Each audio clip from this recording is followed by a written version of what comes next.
നമസ്കാരം.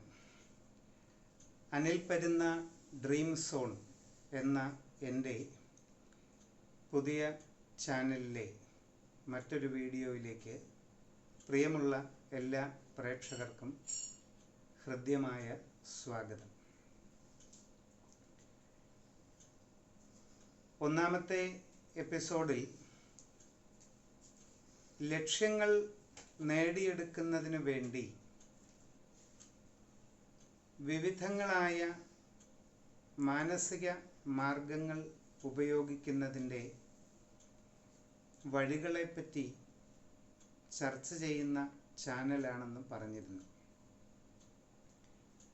Dream zone എന്നുള്ള വാക്കിൻ്റെ അർത്ഥം സ്വപ്നമേഖല എന്നാണ്. ഡ്രീം എന്നാൽ സ്വപ്നം, സോൺ എന്ന് പറഞ്ഞാൽ മേഖല, ഏരിയ എന്നൊക്കെയാണ്. എല്ലാവർക്കും അവരവരുടെ ജീവിതത്തിൽ സ്വപ്നങ്ങളുടേതായ ഒരു മേഖല ഉണ്ടായിരിക്കും.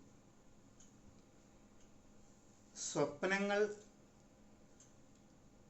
സാധാരണ കിടന്നുറങ്ങുമ്പോൾ കാണുന്ന രാത്രികാല സ്വപ്നങ്ങളും കൂടാതെ ദിവാസ്വപ്നങ്ങളും എന്ന് തരംതിരിക്കപ്പെട്ടിട്ടുണ്ട്. ദിവാസ്വപ്നമെന്ന് പറഞ്ഞാൽ പകൽ സ്വപ്നമെന്നാണ്. അതായത് ഉറക്കത്തിൽ കാണുന്ന ഡ്രീം അല്ല അവിടെ ഉദ്ദേശിക്കുന്നത്, ഉണർന്നിരിക്കുമ്പോൾ ഉണ്ടാകുന്ന സ്വപ്നങ്ങളാണ്. അങ്ങനെ ഉദ്ദേശിക്കപ്പെടുന്നത് വാസ്തവത്തിൽ മോഹങ്ങളുടെ ഒരു ശ്രേണി, ഒരു നിരന്തരമായ ആവൃത്തി ആണ്. എല്ലാ മനുഷ്യർക്കും അവനവൻ്റെ ജീവിതഗതിയിൽ ഒട്ടേറെ മോഹങ്ങൾ ഉണ്ടാകാറുണ്ട്. പ്രാചീന യുഗത്തിൽ നിന്നും ഇന്നത്തെ ആധുനിക ലോകത്തിൽ എത്തി നിൽക്കുന്ന നമ്മൾ, വളർന്നു വരുന്ന യുവതലമുറയും യുവത്വം പിന്നിട്ടവരുമെല്ലാം ധാരാളം മോഹങ്ങൾ കൊണ്ടു നടക്കുന്നതിൽ തെറ്റൊന്നുമില്ല. അതിൽ ഒരു തെറ്റും പറയാനില്ല. എല്ലാവർക്കും മോഹങ്ങൾ സൂക്ഷിക്കാനുള്ള, ജീവിത സ്വപ്നങ്ങൾ നെയ്തെടുക്കാനുള്ള അവകാശമുണ്ട്.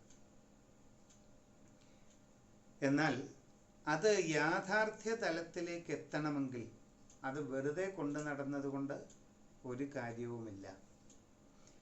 നമ്മൾ ചുറ്റുപാടുമൊന്ന് ശ്രദ്ധിച്ചാൽ നമുക്ക് കാണാൻ പറ്റും, ചില ആൾക്കാർ ജീവിതത്തിൻ്റെ ഓരോ സ്റ്റെപ്പിലും വലിയ വിജയങ്ങൾ നേടിക്കൊണ്ട് മുന്നോട്ട് പോകുന്നതായിട്ട് കാണാം.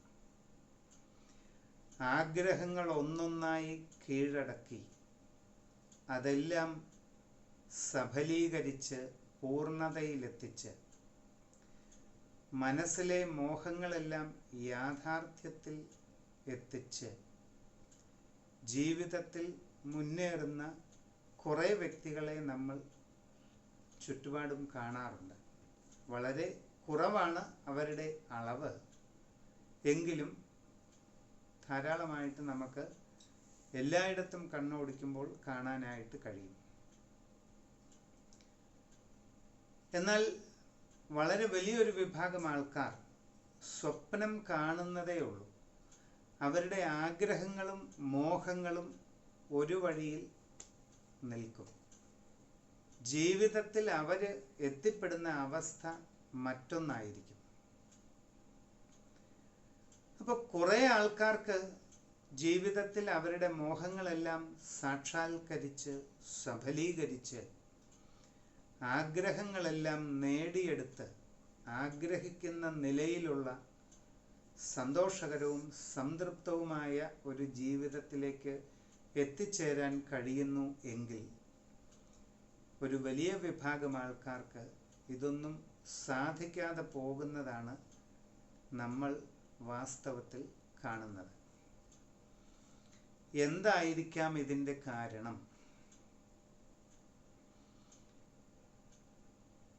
ചിലർക്ക് വലിയ വിജയവും മറ്റു കുറേയേറെ പേർക്ക്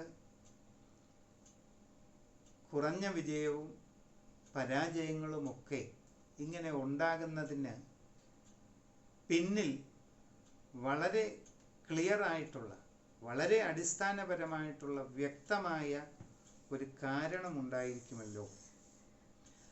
ആ കാരണം കണ്ടെത്തി അതിനെ അനലൈസ് ചെയ്ത് അതിനെ നന്നായി വിശകലനം ചെയ്ത് അത് മനസ്സിലാക്കി അതിനനുസരിച്ച് നമ്മൾ സ്വയം മാറുമ്പോൾ നമ്മളുടെ ജീവിതവും ആ വലിയ വിജയമാർഗത്തിലേക്ക് എത്തിച്ചേരുന്നു എന്നുള്ളതാണ് യാഥാർത്ഥ്യം.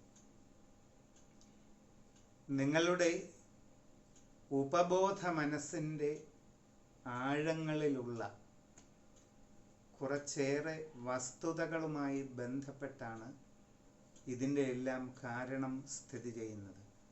മറ്റെങ്ങും അന്വേഷിക്കേണ്ട. പ്രപഞ്ചത്തിൽ പുറമേയുള്ള യാതൊന്നിലേക്കും നിങ്ങൾ ശ്രദ്ധിക്കുകയും വേണ്ട. നിങ്ങളുടെ ഉള്ളിൻ്റെ ഉള്ളിൽ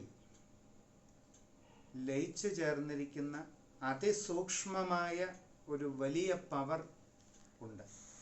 അതാണ് നിങ്ങളുടെ സബ് കോൺഷ്യസ് മൈൻഡ്, ഉപബോധ മനസ്സ് എന്ന് പറയും. ആ ഉപബോധ മനസ്സിനെ നിങ്ങൾ ആഗ്രഹിക്കുന്ന രീതിയിൽ, ശരിയായ രീതിയിൽ നിയന്ത്രിക്കുന്നതിനും നിങ്ങളുടെ വഴിയിലേക്ക് കൊണ്ടുവരുന്നതിനും നിങ്ങൾക്ക് സാധിച്ചാൽ നിങ്ങളുടെയും സ്വപ്നങ്ങളെല്ലാം നിശ്ചയമായും യാഥാർത്ഥ്യമായി തീരുന്നതാണ്. ഈ ഉപബോധ മനസ്സിനെ നമ്മൾ ആഗ്രഹിക്കുന്ന രീതിയിൽ നിയന്ത്രിക്കുക എന്ന് പറഞ്ഞാൽ പറയുന്നത് പോലെ അത്ര എളുപ്പമല്ല.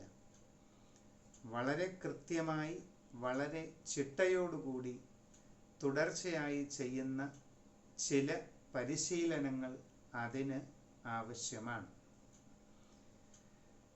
അങ്ങനെ നമ്മുടെ സബ് കോൺഷ്യസ് മൈൻഡിനെ, ഉപബോധ മനസ്സിനെ പൂർണ്ണമായും നമ്മൾ ആഗ്രഹിക്കുന്ന രീതിയിൽ നവീകരിക്കുന്നതിനും നിയന്ത്രിക്കുന്നതിനും അതിലൂടെ സമ്പൂർണമായ സ്വപ്ന സാഫല്യങ്ങൾ നേടിയെടുക്കുന്നതിനുമുള്ള വഴികളാണ് നമ്മൾ ഡ്രീം സോൺ എന്ന ഈ ചാനലിലൂടെ പറയുവാൻ ഉദ്ദേശിക്കുന്നത്. തുടർന്നുള്ള വീഡിയോകൾ നിങ്ങളിലേക്ക് കൃത്യമായി എത്തിച്ചേരുന്നതിന് ഈ ചാനൽ സബ്സ്ക്രൈബ് ചെയ്യുകയും അതിൻ്റെ ബെൽ ബട്ടൺ ക്ലിക്ക് ചെയ്ത് നോട്ടിഫിക്കേഷനുകളെല്ലാം നിങ്ങളിലേക്ക് എത്തിച്ചേരുന്നതിന് അവസരമൊരുക്കുകയും ചെയ്യുക. നമസ്കാരം.